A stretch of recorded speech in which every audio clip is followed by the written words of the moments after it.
Good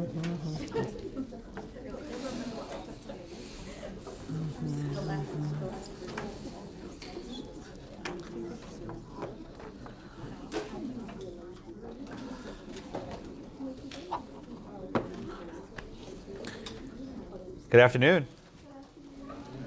We are almost done. Yeah, I heard. Ditto. I hear everything. We only have 3 actual classes left. So today, no class on Wednesday. 1 week from today, on the 12th, we have class. We're going to have a guest lecture, Justice Brett Busby from the 14th Court of Appeals, who will be talking about regulatory takings. He actually litigated, while he was in private practice, the takings cases on the Gulf in Galveston. These were a lot of money at issue, so he has some good experience there. We do not have class on the 14th. And then we have our final review session on the 19th, which is our last scheduled day. And I will go over the final exam from last fall. And my friends, that's it. I met with about 2/3 of you yesterday, and Saturday. I was here all weekend till 9 o'clock. I met with almost all of you. If for whatever reason you didn't make a time to meet with me, please do so this upcoming Sunday. I'll be here again all day. Is that a hand or is that just a stretch? Okay. I'll be here all day. I always find these meetings useful. I see what you guys are up to, how you're enjoying this class. And just for curiosity, I surveyed. I'm not going to ask you now, but I've surveyed people. Which you like better, Property 1 or 2? It's split in half. It's almost 50-50. Some of you like Property 1 better. Some of you like Property 2 better. I have no preference. I like both of them. But different preferences. Most people said Property 1. Those who disliked it said it was too abstract and Property 2 is more practical. And those who like Property 1 better said it had more rules you could follow. This class is a lot more fluffy stuff. So I heard, wide range of opinions. And I'm, I suppose, the only constant in both of those. Are there any questions before we get started? What was that? No? Okay. Are you shook or no? Yes. Okay, good. All right. All right, let's get started then. So we're continuing our discussion of takings. And last class we did 3 cases. Loretto, Horn, that is the Raisins case, and Hadachek. What Loretto and Horn had in common is that they're known as, oops, I'll come back to the question in a minute, permanent physical occupations, right? We have this test from Loretto. If the government engages in a permanent physical occupation of your property, that is, they make you drill a hole in the side of your building, or in this case, they seized your raisins, right? We have what's called a categorical regulatory taking, okay? And we discussed the reason why it's called categorical is it's automatic. If you fit within that category, it's a taking, right? There's no balancing that goes on. It's categorical. And if you have one of these, you're required to provide compensation to the property owner, okay? The key point with the categorical regulatory taking, it's a tongue twister, is that you don't balance, right? Today's cases balance the heck out of things, right? But at least with the categorical, it's a bright line rule. It's like strict negligence or negligence per se or defamation per se or statutory rape, whatever. It's automatic. There's no balancing, okay? Okay, so that's number 1. Number 2 is, what if there is not a permanent physical occupation, right? What if it's not permanent? What if it's temporary, right? What if it's only partial, okay? The cases today plus Hadachek address the second question. So again, when you approach this sort of thing on an exam, you have to go yourself in 2 stages. You first ask yourself, Is there a physical taking, right? Is it a permanent physical occupation? Do we have a categorical regulatory taking? Always ask yourself that first. It might be yes, might be no. But if the answer is yes, that's it. You got to pay compensation. But if the answer is no, then it gets complicated. And I'm going to give you the overview now, but we'll drill down in a bit, right? But there are two broad categories of how to approach this next question, right? What if the government is trying to police a nuisance? So we have Hadachek, for example, right? The court says they're trying to stop the baking of clay bricks, which might be a nuisance. Okay? If the government's trying to police a nuisance and they diminish the value of your property somewhat, there's no compensation. Okay? The Hadachek test says that when the government is reducing your property value, they're not letting you use it as you wish. You can't dig for clay and bake it. It's trying to stop a nuisance. Therefore, it does not require compensation. Okay? But what if it's not a nuisance? Right? I'll make this maybe 2A. Oops. Oh, I didn't mean to do that. All right, we'll come back to the question a bit. That's 2A. And maybe 2B is if there's no nuisance, then you go to what's called the Penn Central test, which is our topic for today. And we'll do the Penn Central test ad nauseum in the second half of class today. But you have to get your order of operations straight. You always ask yourself first, do we have a categorical regulatory taking? Right? If the answer is yes, okay, then you're done. You have a taking, you got to pay money. If there's not, you have to ask yourself, is there some sort of common law nuisance that they're trying to stop? And if there's no common law nuisance, then you ask yourself, how does this work under the Penn Central framework? Now, someone's going to raise their hand in a few minutes and say, wait a minute, Josh. What about Penn Coal, right? The first case today. Where does that fit in there? People are nodding their heads, right? How can it be that if you're digging for coal and, your house collapses into the earth, how is that not a common law nuisance? And I'll give you the short preview answer. Penn Coal, Justice Holmes, is something of an outlier. It doesn't play a very prominent role in takings cases. In fact, the dissent by Justice Brandeis plays a much bigger role. And you'll see that in Penn Central, the court basically agrees with Brandeis. They don't say it, but they basically agree with Brandeis. So you have to read Penn Coal to understand the chronology, the evolution of the doctrine. But as it stands today under modern doctrine, Justice Holmes' opinion plays very little role. It's primarily trying to apply Penn Central in different contexts. But we'll do Penn Coal, I promise. We'll go through. It's an important case. All right, so any questions on that for an introduction? All right, so now we'll do the poll. And this will help bridge our gap from Penn Coal to Penn Central. Did someone already vote? How'd you vote? I didn't even read the question. All right, whatever. So here's your question. The landmark law at issue in Penn Central extinguished all of the air rights above Grand Central Station. True or false? Okay, now you can vote.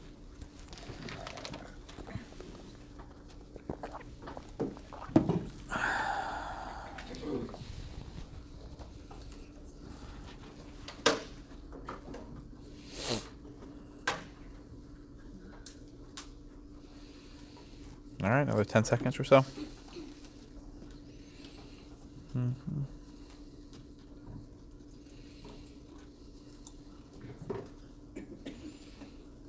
Okay. All righty, where are we? Who was last up? So, Joyce, are you raising your hand? Yeah. That was, okay. Is you're next or Zan next? Who's next? You're next? I'll go. Okay, all right, so Joyce. What do you think? False. Okay, tell me why. Because the Penn Central case talked about how you also have to take not just the air rights but the subsurface rights as well. Mm-hmm. So basically, even though their air rights are extinguished, they still have like an opportunity to like profit from the Grand Central Station. Well, but the question says, right, the law extinguished all the air rights. You're actually anticipating my next question. Does the air rights, are those gone? Can they use? Can the city use the air rights? Or can the train station use the air rights, Joyce? No,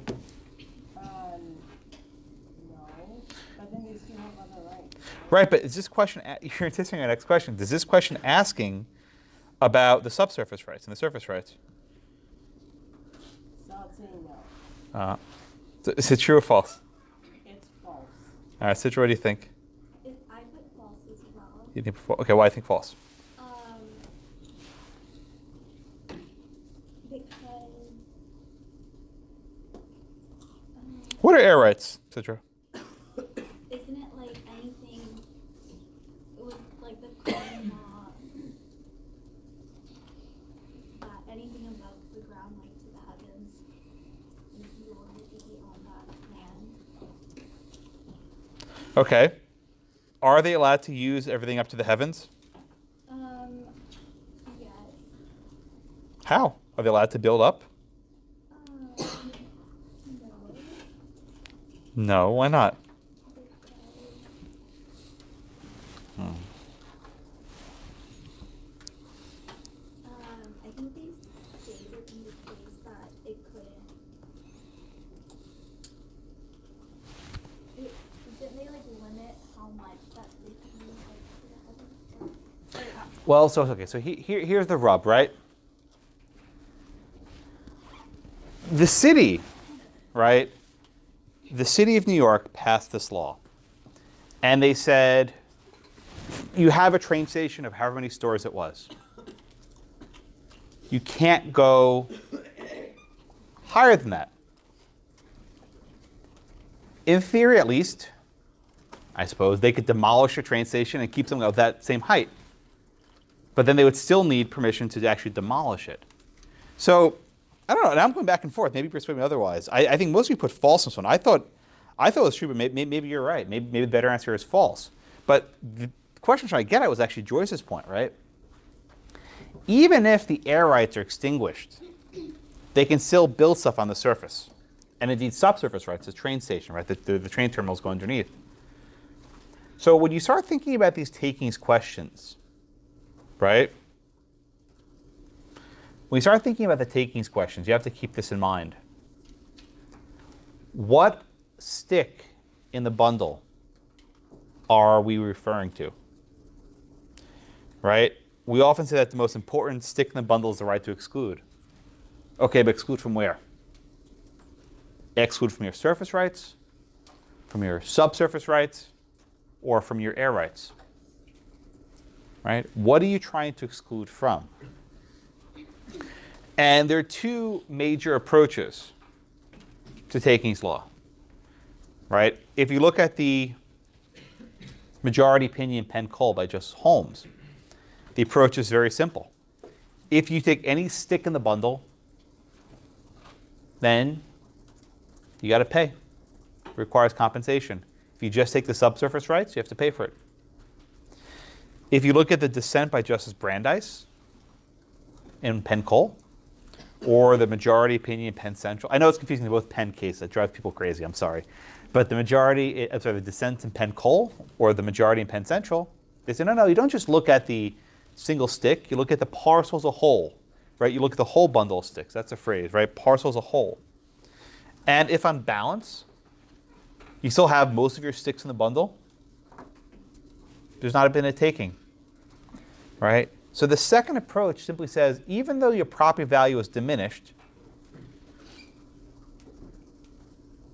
you have enough other sticks in the bundle to make up for it, and the government does not require compensation. So again, you focusing on one stick in the bundle or the entire parcel, the parcel as a whole, right? Are you still getting some other benefit from the land? Now you can say, Josh, don't you always get benefit from land no matter what? Sure you do. In fact, for your reading next week, you'll read about a case where the government says you can't build anything on beachfront property. And then one of the dissenting opinions says, well, maybe you can build a tent there, right? You can put a tent up. You have some value from it, right? You can go camping. That's not why you bought it, but you can still go camping. But the predominant approach that at least goes for Penn Central is you look at the entire parcel as a whole. Okay, any questions on that? I'll go think about this question again. I always thought it was true. I think that's a better answer, but a lot of you said false, so I don't know. Maybe I phrased it poorly. This is why I don't give multiple choice questions on the exam. I think it's unfair. I think, especially true-false. I hate when I was in law school, I actually counted. If it was a multiple choice exam, I was like a grade lower. I did not do well on them. All right, Marcos, you want to give me the facts, please, in our first case, Penn Cove v. Mahon? So from what I understood was there was this coal company, they had a deed that was conveyed to them from a landowner, and then they had the right to mine coal. Then there was also this act that was passed in Pennsylvania called the Kohler Act. Yeah. That pretty much limited their how far they could go, or pretty much deemed that their drilling to the subsurface was a nuisance or something like that. And then the coal company was claiming that was taking because they were being compensated for it. And that's very good. Thank you, Marcos. All right, so we have here a situation in coal country, right, in Pennsylvania, Scranton, actually. I think the office was from there, at least. Yeah. And you have this principle called subsidence, right, which makes sense. If you ever go to the beach, right, and if you start digging and digging, eventually the sand caves in. Yeah. If you dig, these pictures are kind of hard to see, but if you dig underneath the house for coal and enough subsurface soil goes away, the house can cave in. All right? Bad, right? You don't want your house falling into the earth. Before this law was passed, the Kohler Act, very often people would sell their subsurface rights and they keep their surface rights. And this was such a case. The Pennsylvania Coal Company had the subsurface rights to mine in a certain area. And they were doing this for a number of years. Then Pennsylvania enacted this law, which prohibited mining that could cause subsidence. Now, as a matter of course, generally the coal companies would ensure that if there was subsidence, they would actually pay for any damage to the property above. That was their general practice, but that didn't matter here. So they had this valuable right, subsurface rights. They mined it. Maybe they did responsibly, they didn't. I don't know. And the government said that you can't do this. So the lawsuit actually didn't involve the government, which is somewhat odd. It involved the homeowner, the private individual, suing the coal company, saying that you can no longer mine underneath my property. All right, Aaron, you want to walk me through Justice Holmes's majority opinion analysis? Yeah, so essentially they said that the state can exercise its police powers when it has an impact on the property values, but because it had an impact on it was more of an eminent domain situation. Well, if it was eminent domain, would the government have to pay? They do, yeah. So is this eminent domain? No.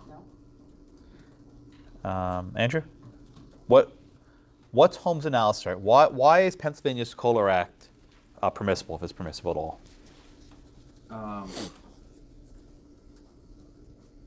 Okay, the act, I was going to say, I thought Holmes said it wasn't permissible. I'm asking, yeah. Because it was over-regulation. Oh, okay, tell me why. He compared it to another situation where in these coal mines, they had to leave pillars of coal, of unmined coal, and that was not over-regulation because it was related to the health and safety of those above. And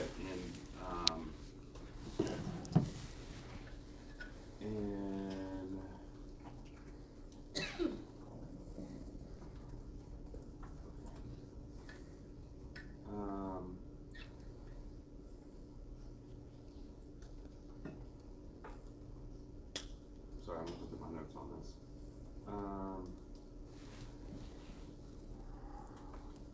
I think that because of in this case, there was only one home that was impacted by all this mining underneath. It wasn't like an impact to the general public. I know that was one thing that he got into. But the statute's not seeking to correct a public nuisance. Ah, okay. So let me stop right there, right? Miranda, let me ask you this question, right? Hadachek was decided about 6 years earlier.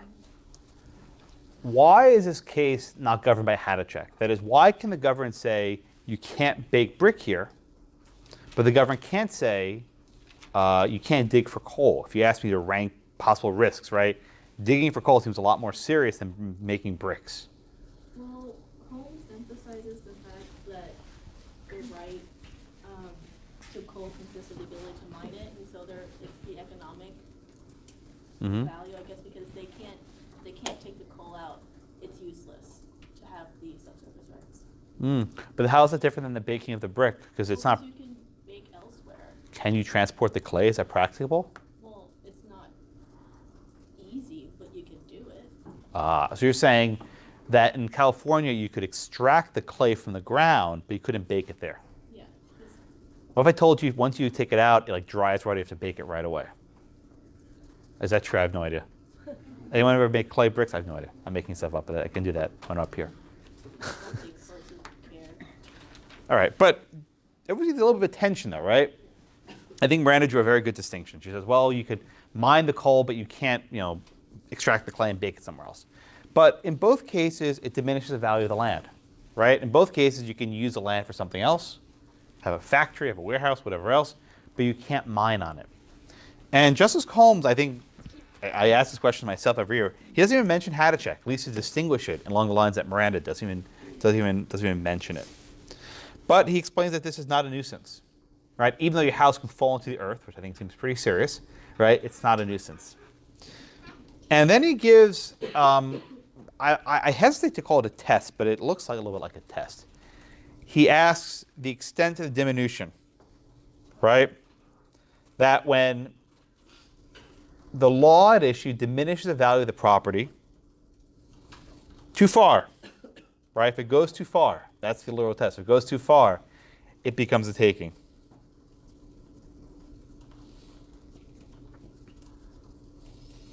Madison, how on earth are we supposed to apply this test of when a taking goes too far?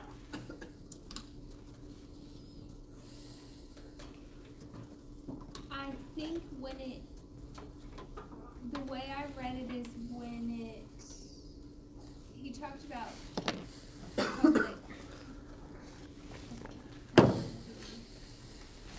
can't decide if that's Well, yeah, it depends, but how is a court to know when a taking goes too far, or when a regulation goes too far of diminishing too much value? I think you have to weigh public desire. Okay. Or he talks about that. Okay, and how does it balance out? How does it shake out in this case?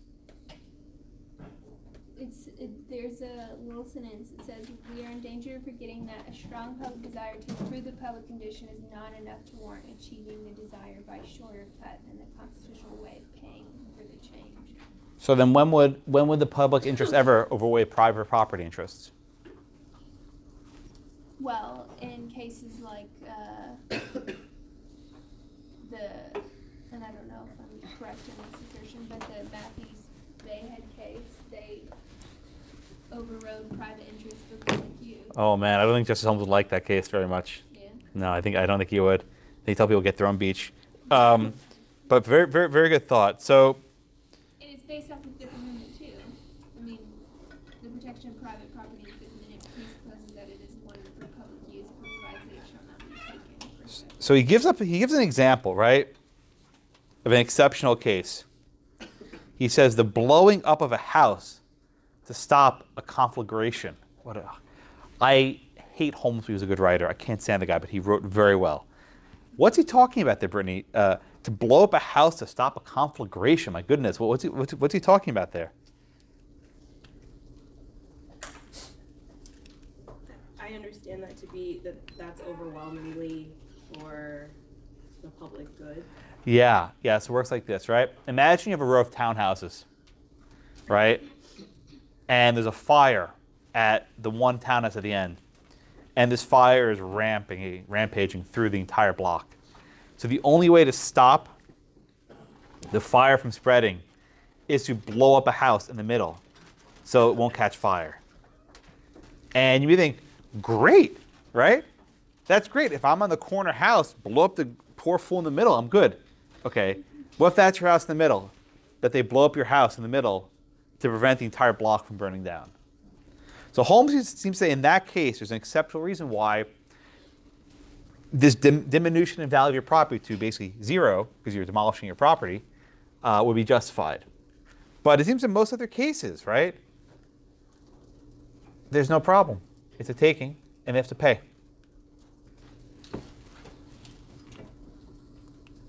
Right? So everyone gets the majority, right? It's very fuzzy, but the idea is if your property value is being diminished, then it's not a taking. I'm sorry, it is a taking, and it has to be compensation. Everyone get the majority. Bless you. All right, Megan, walk me through Justice Brandeis's dissent, please. So he talked about how just because you own the land, that doesn't give you the absolute to say everything that can and can't be done with the land. Mm-hmm. And that in instances where police power is exercised and it's appropriate, Mm-hmm. that even though you are the rightful owner, Good. if it goes against whatever your intentions are, you still have to follow whatever the police power is. Okay, very good. So Justice Brandeis thinks that the entire majority is wrong. And this was, I think, 8-1 decision. It wasn't even close. But Brandeis says this is an exercise of the police power, preventing the collapse of soil so that people's houses can fall into the earth is within the police power. But then he introduces another concept I think is very important. He explains that we can't only look at one aspect of a property owner's land, right? If you're the coal company and you own coal throughout the entire community, and this law only targets a small sliver underneath this person's home, you're still benefiting from your property. And because you can derive some benefit from the property, you have nothing to complain about. Okay? This test became known as the parcel as a whole test.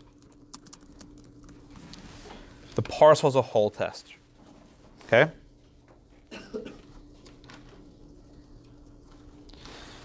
And the parcel as a whole test, as you look at all of your property, and if only part of it is diminished, only part of it taking some sticks out of the bundle, the government has not engaged in a taking. And Justice Brandeis says that even though you have this regulation, you're actually benefiting from it, right? If you're the coal company and you can't mine this area, it's actually a benefit because you have employee safety. Is that true? Who the hell knows, right? But Brandeis would read this case very broadly to not only look at the bottom line of what they're losing, but also they might be gaining as well. And this comes up a lot in the next case, Penn Central. Okay, you can't build your tower here, but you can build your tower across town in some other block. Right? So long as there's some benefit to be had, you weigh the benefits and burdens. And in this case, the coal company would lose. Now, the upshot is, under the Holmes opinion, it's fairly easy for the coal company to prevail. Under the Brandeis opinion, it's impossible for the coal company to prevail because you always get some value from property. Right? Even if you can't do what you want with it, you're getting some value. And therefore, Justice Brandeis would rule against the coal company.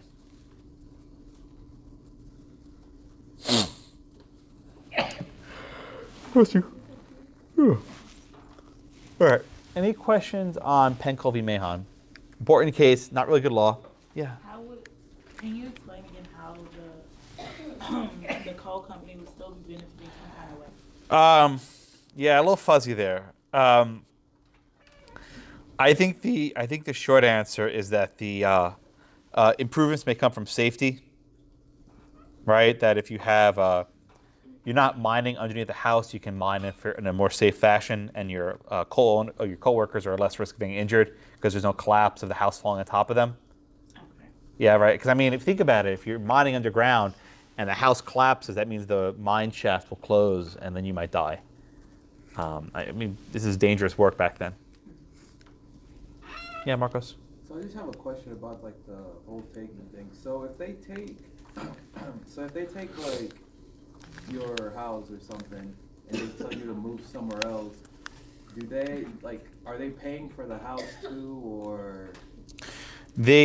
So you're asking about the measure of just compensation, right? How much is just compensation? It's generally the fair market value of your property. That doesn't include moving costs, doesn't include closing costs, and everything else. They don't pay to move your stuff either. I thought you get to pick or something. Pick what? Like the house. Like let's say you live like in a nice house, but then you want a nicer house, then you just want to move to like a nicer house. No, they write you a check, and it's not going to be for what you want, and they don't pay for your litigation costs either. So you generally get screwed when you have your house taken eminent domain. You don't like it? Yeah, I don't really like that idea of just like taking your house and then, leaving you out to go somewhere else, especially like if you like the neighborhood and stuff like that, you like your neighbors, you gotta go find new neighbors and stuff like that. All of your neighbors are gone too. They took the entire block. Oh, they don't just take. Well, I mean, I guess they can take one house, but generally they take the entire neighborhood. Oh. Neighbors are gone too. That's how it generally works. Okay. I mean, in the Kilo area, remember the entire block near the water, they took the entire block. It was an empty field. All right. Any other questions on Penn Cove Mahon?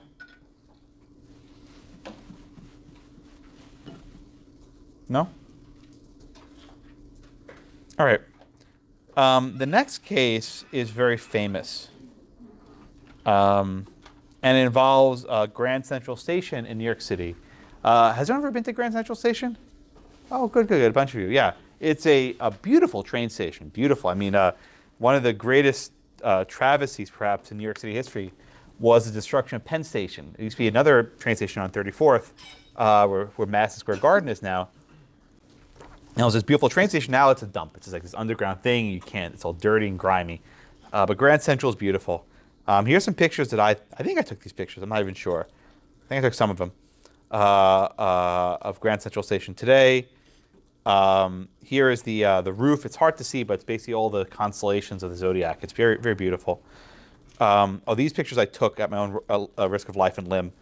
So if you're standing on Fifth Avenue, you look straight down, you can see the train station right there. It's a very iconic picture as well. There we go. All right. Okay, this picture I want to show you. Okay. Helena, you want to give me, please, the facts in Penn Central? Okay, so we're in New York, and if we start with orchards, all 50 states and over 500 municipalities enacted some kind of law to preserve the buildings. And What kind of buildings? Pardon? What kind of buildings do they preserve?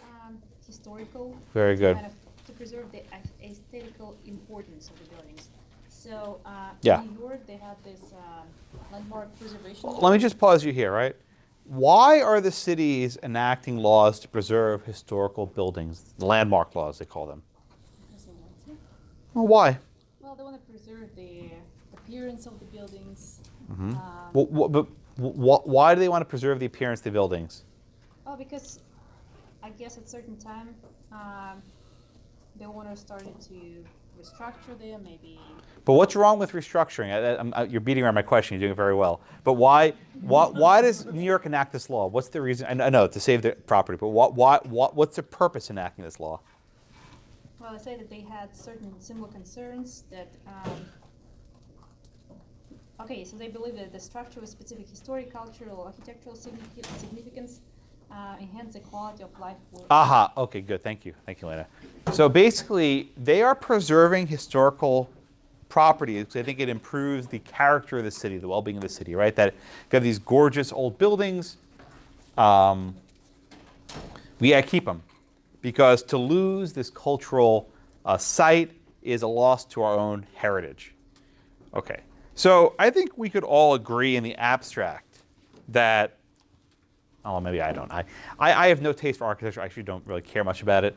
It's largely unimportant to me. But for most people, this stuff is important and it's worth keeping. But the debate here isn't the fact that the city likes old architecture. It's how they go about protecting it. So Elise, walk me through, please, how the city goes about protecting these landmark locations.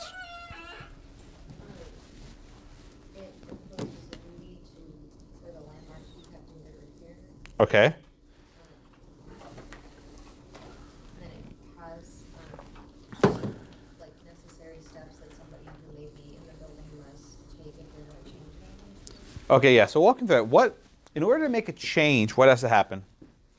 They have to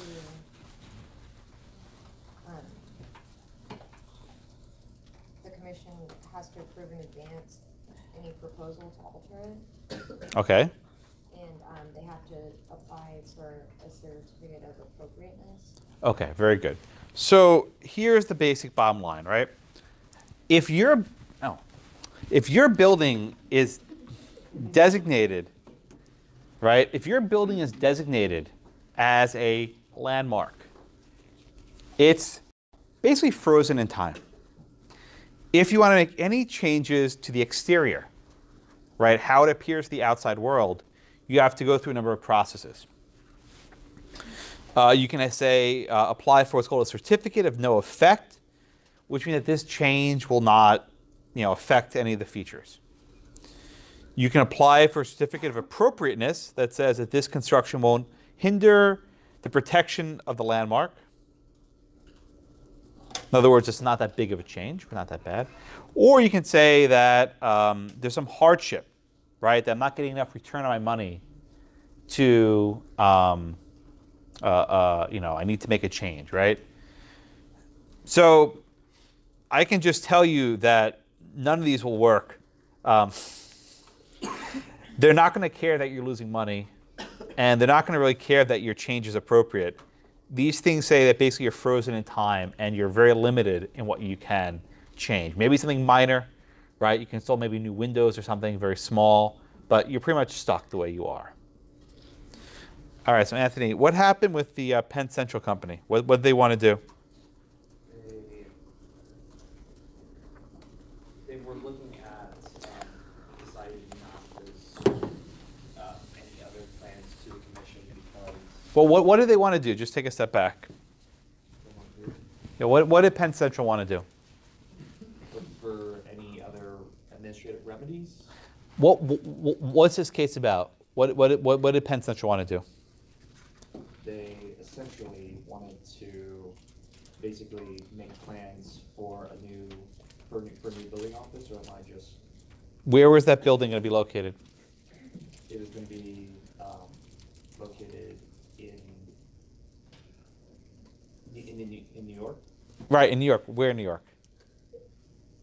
The land in the Grand Central Terminal. Where in Grand Central Terminal? Where in Grand Central Terminal?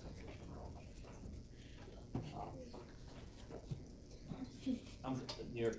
I'm sorry, New York City. I'm sorry. On top of the train station, right? Yeah. Okay. Very good. It's okay. They wanted to build, like the picture shows, a tower on top of the train station. Just so you understand, this is very valuable area, right? This is in Midtown Manhattan, in an area with lots of commercial enterprise and office buildings. And here they are with this. I'll show you a picture, I can show a little bit better, right? This is the train station, right? And these are sort of buildings along Fifth Avenue. You have the Empire State Building, right? You have the Chrysler Building down there, right? You have the MetLife, what's called then was the Pan Am, now it's MetLife Building. So you have all these very tall buildings, right? And then you have this little dinky train station. Now the train station turned a profit, right? People bought train tickets back then. There were shops and there were restaurants inside the train station. There was some office space within the train station, but not that much. And they said, we want to build a tower, many floors up, that can hold, hundreds of workers. And they put forward two different proposals. I don't know which one you like better. It doesn't really matter to me. But the first one basically left the train station as it was, and they've sort of put supports on top of it. You see right over here? And it went straight up. The other proposal went full modern, and they demolished the entire structure of the train station, and they put these sort of these angled columns, I don't know what you call them, on the side to prop up the building. Right? The upshot of this building would be it would block the view going down Fifth Avenue, because currently you can see this building and then it will block that. Okay. So, so James, they apply for a permit. They apply for one of these certificates. What happens? They didn't get either one of them? No, they were not going to, were they? This is not like a minor thing. This is a pretty big deal, right? What did they do after the city denied their permits? After? Yeah, after the city denied their permits, what did they do?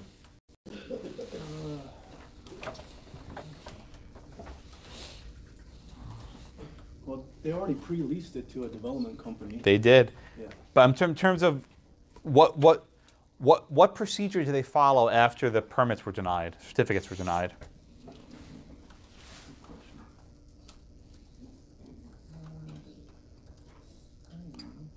Andres? They sued? They sued where? In what court? Well, let me ask the question differently. According to New York law, what were they supposed to do after they got their permit denied? They could have done an appeal to see, make new plans to see what. Very good. An appeal in state court. Hello. I'm here. You're welcome. See? Right? Yeah, thank you. So they were supposed to appeal in state court, but they did not do that. Instead, they ran to federal court, and they sued. And they argued that the designation of these landmark law to the property was a taking, because it diminished the value of their property. Now, Brandy, one other related point. Tell me about the air rights, these air right credits that they can build. How do these things work? Like in relation to Yeah. the terminal? Yeah. The credits, that's what I want to talk about. That's in your case, right? The credits? No? Oh, I always forget, I'm sorry. I never remember what's in your case. Okay, so I'll explain it. I'll come back to you in a second. Yes, sorry. They kind of have a credit. I don't think it's specifically airlines, but if you're... Development credits. Yeah, exactly. Are those in there? Those are in there, right? All right, Brooke, I'll come back to Brandy. Yeah. So what are the development credits? See, you spoke up. I'm confused about that. Okay. But essentially, like if you're prohibited from developing because you're designated as a landmark, Good. you can sell those credits to Good. other pieces of Yeah, property. very good, very good. Okay, very good. Thank you, Brooke. So here's how it works, right? You can't build a tower here, right? But let's say there's some guy across the street who can build a tower. You can basically sell your air rights to the guy across the street. That way he can build. The rule here is that in New York, you can't build up unless the city lets you, right? Unless the city gives you permission, you can't build up. So the city says, okay, we won't let you build it here, but you can sell it to some guy across the street and he can build it there. Does that sound very fair to you? No, because you want your own building, right? The value is not in the air rights, but in rent every year for the next 50 years. And in fact, there's actually, this case was what, 1974, 75, whatever year this case was. Like 4 years ago, there was a lawsuit about selling the air right credits. And just get this, right? This is hilarious. The Penn Central, whoever owns the train station, was trying to sell the air credits. And they finally reached a deal to sell the air right credits to some guy across town. And then the mayor said, you know what, we'll just give them their own air right credits. You don't have to buy it from them. After all this, the air rights were worth zero. After this entire case, one second, the mayor said, okay, we'll let you build your own. And New York is a freaking racket, Okay, don't get me started. In New York, you basically have to bribe the city to get credits to buy. Say, oh, well, we'll give money to develop public transportation funds, and we'll give money to help roads. Say, okay, we'll give you some air rights credits, right? It's extortion. It's straight up extortion. If you give the city enough money, they'll give you air rights credits. So your own air rights credits are worthless. So this entire scheme makes me very angry. But the upshot is these credits that Brooke mentioned a moment ago were basically worthless. I saw a hand somewhere. Yeah, Kendra. So if I have air right credits, but I can't build, I can sell it to somebody else. In theory, at least. Move it somewhere else. Yes. Even though the mayor can give the air rights independent of yours. Okay. Right? They don't need your air right credit. They can just bribe the city for them if it's cheaper. Right? What happened is the owner of Grand Central tried to charge too much for his air rights, and they said, no, we're not going to buy them. It'll be cheaper just to bribe the city. I say bribe. It's the wrong word. But so there's a topic I don't teach anymore because they took out of your book called exactions. Right? Exactions. And it works like this. The government says, okay, you want a permit to build, you have to give us money. Right? You have to pay for development of sewage works. It's not a bribe. It's an exaction. If you pay this money, we'll give you a permit. Or if you want to build along your beachfront property, you have to grant us an easement to allow the public to cross onto your land. Oh, you want to give us the easement? Okay, you can't build. It's extortion, but they call it an exaction. And it's not in your book anymore, so I took it out, but it's a very upsetting part of property law. Can you explain a little bit? I'm confused about Penn Central being able to sell, or any building, being able to sell them to someone across the street. Yeah. How would they accomplish It's anything not like that? literally selling their air rights, but saying if we have, say, we have the ability to build here 50 stories, but we can't because there's this landmark law. We will sell our potential for 50 stories to someone else. And we value that however someone else values it. So that someone else who maybe can't build 50 stories can then build 50 stories up. You look real confused. I am. So would the 50 stories be on the property that's across the street? Yes. So what would... So you don't How block would- the view. If that building's on a landmark and they can destroy the structure and build it however they want, then they get 50 stories. But because this is a landmark and they can't fit 50 stories there, they're not able to use it. It's a racket, right? The entire idea is if you can't use your development here because you're a landmark, someone else who's not a landmark can use the credits, and you sell them in the open market. But I'm telling you that they were basically worthless because no one else wanted them. These air rights are like a permit? Like it's a permit? It's like a potential. It's a potential to build, right? So different areas in New York are zoned for different heights, right? So maybe this area is zoned for 50 stories, like at this height, but this area is only zoned for 20 stories, right? So you can, in theory, say, we'll transfer your credits, and then they'll let them build up where it's not usually allowed. It's a very complicated scheme. If you want, in your casebook, I didn't assign it, but there's a discussion on how these air right credits work. If you want to read it, you can. It's very confusing. So for clarification, is Yeah. it the case that when you're selling these air rights, you're also waiving any future litigation? Against the city, yes. Right? Why Because would it be against the property owner? So like, let's say in 10 years, and this wasn't a landmark issue, selling it to someone across the street, I can't later bring a suit No. and say your building's too tall. oh, you're saying that they're blocking your sunlight? Right. So I'm it's sure that also it's that a part release. of it? Yeah, I think it's probably a release also. I'm just trying to see the benefit. Why would you even do that? The benefit's slight, but it's better than zero, right? So the crux of Penn Central is, well, even though you can't build, you get some benefit. You can sell your air rights, and that's enough to keep it from being a taking. That's Brandeis's point, right? This is like the safety of the miners. Okay, who cares, right? But you get some small, I shouldn't say that, but you get some small benefit, and that offsets the burden. No, Penn Cole, right? Brandeis and Penn Cole said, as long as you get some benefit, that's good enough. Parcel as a whole. But what I'm saying is if you're selling your air rights, you're not getting a benefit necessarily from use, but you're getting compensation. So you're getting something. Okay. Yeah. James, your hand up a minute ago? I just want, it's similar to, oil and gas companies that have carbon credits, but basically they can pollute.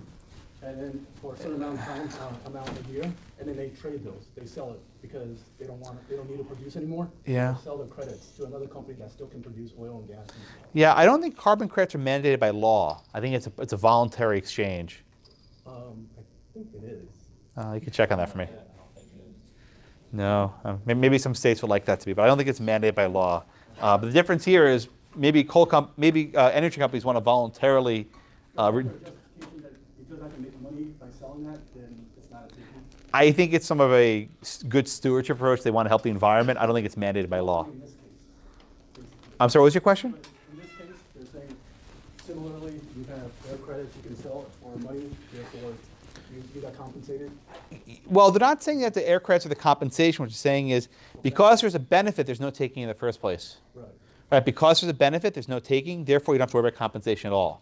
Even though, to Brittany's question, the value of the credits is a fraction of what you get from rent for that skyscraper. It doesn't matter. There's no taking. You don't have to worry about just compensation. Okay? So let's walk through the court's analysis. Right? Again, this is an opinion by Justice Brennan.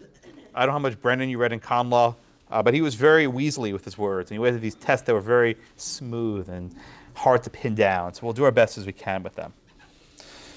So the court finds that there's no taking. And therefore, there's no violation. How do we know there's no taking? The court identifies several factors. Right? Several factors. And these factors are not very helpful, but I'm going to give you what they are. We first ask about the economic impact of the law. Let me just read this to you, and I'll explain what it means. He says we have to ask what is the, quote, extent to which the regulation has interfered with distinct investment-backed expectations. Let me write that phrase out for you because no one ever remembers it. Distinct investment-backed expectations, or DIBE, right? Randy, help me out here. What the heck is Brennan talking about there?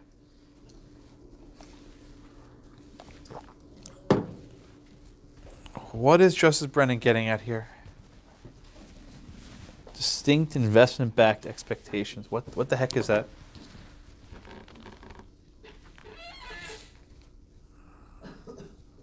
We talked about the segment, or Let's take it one step at a time, right? okay, What's an expectation? it's what you think is going to happen. Okay, good. And what does it mean when you have an expectation that's backed by an investment? Like because you bought something, Good. you would expect that because of that investment, you should get what. So in the context Out of, of it, what good. you- So in the context of building a skyscraper, right, a tower, how would you invest money in an expectation to get profit out of it? If you have a skyscraper, you can like, lease it out to people or Before you lease it, what do you have to actually do? build. Pour concrete, Yep. right? Hire contractors, hire developers, maybe hire an architect, right? So what Brennan's getting at here makes sense in theory, right? Is if you invested some money in this project, right? It's not just ideas, you actually put effort into this to try and actually get it going, money. Then if you have a law that tells you you can't do it, your investment-backed expectations are injured, right? Your expectations of building are harmed by this regulation. But the problem with this test is that it's impossible to satisfy. Why? Mary, are you allowed to start building in New York whenever you want? No. When can you start building? Whenever you have to do the approval thing with all the certifications. So can you even hire contractors to start pouring concrete so you go through all those processes, all those hoops? You can probably like talk to them, but they can't do anything. Will anyone actually take a job if you don't have the paperwork, the permits and stuff? No. So here's why this test is basically impossible to satisfy. In order to have distinct investment-backed expectations, you have to spend money on something, right? You can't invest in a project that's not yet licensed. Maybe you can invest a little bit, but it's probably not enough. And here, even though they paid for an architect and other things, that wasn't enough. The entire DIBI test, as it's come to be known, is basically a ruse, right? It's a chicken and egg problem. You can't start building, you can't start investing until you have the permit. But if you don't have the permit, you can't invest yet, right? Until you have the license to build, you probably don't have enough distinct investment-backed expectations to make, right? You can't invest enough. So it's basically a trap, right? You know, maybe with the coal company case, it's different because you were mining coal there for many years, right? If you've already been doing something for a long time, then yes, you've invested a lot of money and you have expectations to recover. But if you're trying to build something new, you're trying to develop a new property, you're not going to have investments that qualify, that rise to the level of the distinct investment-backed expectations. Don't ask me to explain that with any precision. I can't. That's the best I've come up with in all these years of teaching this case. It's the best I can do. But the idea is, unless you invest enough money that you're going to lose something, you don't have enough expectations. Yeah?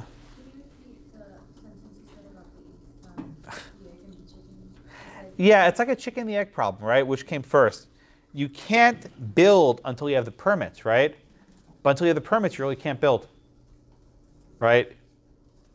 You need to invest some money to have the DIBIs, but you can't invest some money until you have the permit, and you don't have the permit until you can show you the DIBIs. It's completely circular. That doesn't make sense. Think about it again, right? You need the DIBIs to build, but to build, you need the DIBIs. It's completely circular. It's a loop. You can't get there.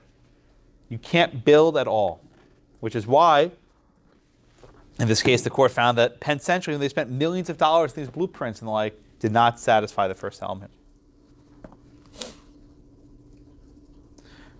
So generally, when you have it, going back to our test before, right? If we're not in a categorical regular taking, we go to whether there's a something else. If it's a nuisance, you've had a check, and there's no nuisance, you go to the Penn Central test. And this is what I'm giving you now. So the Penn Central, there are generally three factors. So first you ask, are there DIBIs? Then you ask, what's the character of the governmental action? I don't know what that means. It doesn't really mean anything. It's fluff. It has no significance. And the third factor says that you have to assess the benefits and burdens, right? It's not enough that the law burdens the Penn Central company. Here, the law provides benefits. To whom? The people of New York, that they can see this beautiful building. This is my question to Elena 10 minutes ago, right? They have this beautiful building, and they have this beautiful view, and they can't diminish it. So long as you're always having some benefits, you're probably going to lose. The upshot of this, of all of this test, is that it's almost impossible to win under Penn Central. It's possible. But in almost every case where you're in Penn Central land, the government prevails. That's how it works. There's always going to be some benefits, and your investments aren't distinct enough. You lose. Right? So it's one of these tests that's a test in name only. It almost always results in the government prevailing.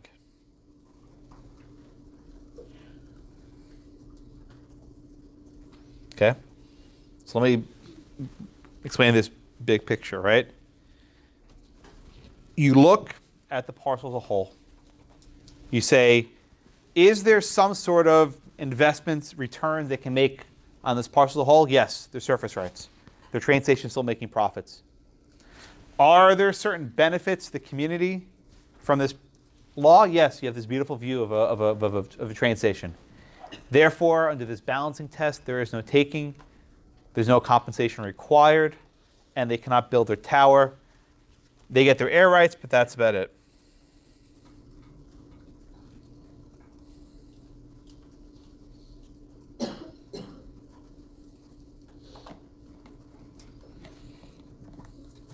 Yeah, Brittany, go ahead. Is the test for benefit subjective or? Oh boy, yeah.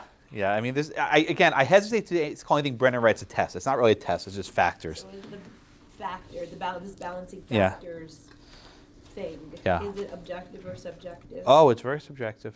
Yeah. Look, because let me state the point bluntly. There will always be benefits to maintaining the status quo. Always. Why? People like the way it is. 100% of the time, there's a benefit to maintaining the status quo. People don't like change, right? In New York, there are entire community groups that basically protest any new development, right? That's their existence. They protest any sort of development of any property because they like things keeping the way they are, right? If you want to change your property, they'll try and get your property designated as a landmark so you can't change it, right? New York's a different world, right? Property development is New York property developers reside in a very bizarre place. I'll just leave it there, right? It's a very, very, very, very corrupt business. And it requires a lot of interaction with the government that's not very above board. But there's always a benefit to keeping things the way they are. So this test is almost always satisfied. The only time it's not satisfied is if there was something going on before that's still going on, right? This is why, let me go back to the Harvey litigation. I think we mentioned Andrew brought up last week. If it's a permanent physical invasion, right, with 10 days or 10 weeks of water flooding, this is a taking. But if you consider the taking under the Penn Central test, wow, are there some benefits? Maybe, maybe not. It's hard to say, right? You can still use your land for something else. Maybe you can build a new house on it. There are benefits and burdens. The benefit is you didn't have the city of Houston flooded, right? Under Penn Central, I think it'd be hard for the Houston property owners to prevail. It's a stack test, right? You can always find some benefit. Well, if we didn't flood your house, then the dam would have broke and 1,000 people would have died. Okay, that's no taking. So, again, figuring out which bucket you're in almost always decides the outcome of the takings case. So again, I don't want to call it a test, but I do want you to recognize is on the exam or otherwise, you have to recognize that this is a non-categorical taking. You have to basically engage with Penn Central. Next Monday, we'll have a lecture with Justice Busby from the Court of Appeals, and he'll give you a little bit more background of how this stuff operates. But for now, this is all you need to know. Okay, we'll do the dissent in a minute. Any questions on the majority opinion in Penn Central? Rochelle, are you next? I think you're next, yeah. Rochelle, you want to give me the dissent, please, by Justice Rehnquist?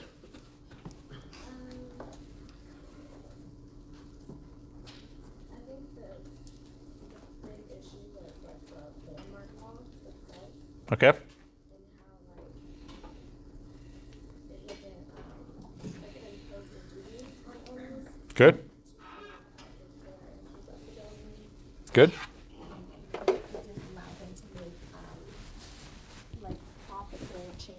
Good. And then we talk about nuisance. Does Rehnquist think that this law is stopping a nuisance? No. Yeah. So basically, Justice Rehnquist would say, if you go up here, so you can see me, right? If it's a nuisance, fine. But if it's not a nuisance and they're still regulating it, that's a taking. Understand? Right? Rehnquist would just chop off 2B. He would say, if it's a nuisance, fine, enough to pay.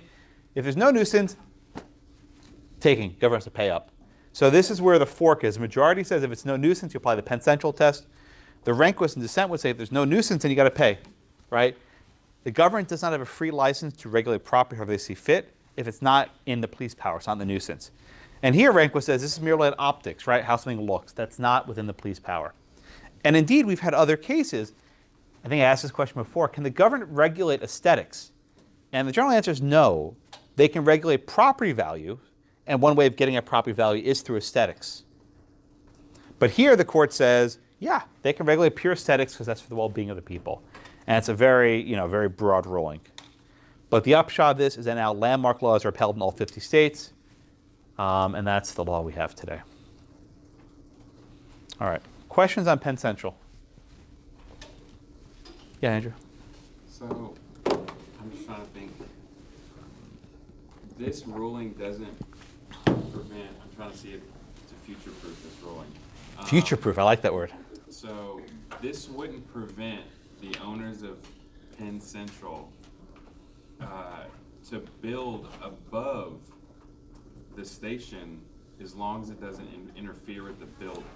Well, look at the first blueprint, right? There were two different designs. Well, no, so like The first blueprint didn't change the train station. It just lopped the tower on top. So let's just create an archway above that. But the view is part of the historical nature. They like having this view down Fifth Avenue, like on this graph. Even though there's a building right behind it, they like having this view down Fifth Avenue. You're not going to win. You're not future-proofed. Andres? Wasn't there something in the case that they said that they could have entered other plans and instead of 50 square Oh, give me a break, Brennan. Yeah, I'm sorry. I'm not a Brennan fan, sorry. I have a Holmes and Brennan case on the same day. It's not a good day for me. Yeah, Brennan's like, maybe they submitted a shorter tower been approved. Give me a freaking break. No. It would have been denied within 5 seconds. They're not getting any change to that. This is why Brennan is Brennan. He says, well, maybe they could have submitted some other plan. No, not going to happen. All right. Other questions? All right. I want to do the values today because we're basically out of time. Can someone bring these to the dean's office after class? Yeah, thanks, Brittany. All right. I'm going to get out of here. Please stick around.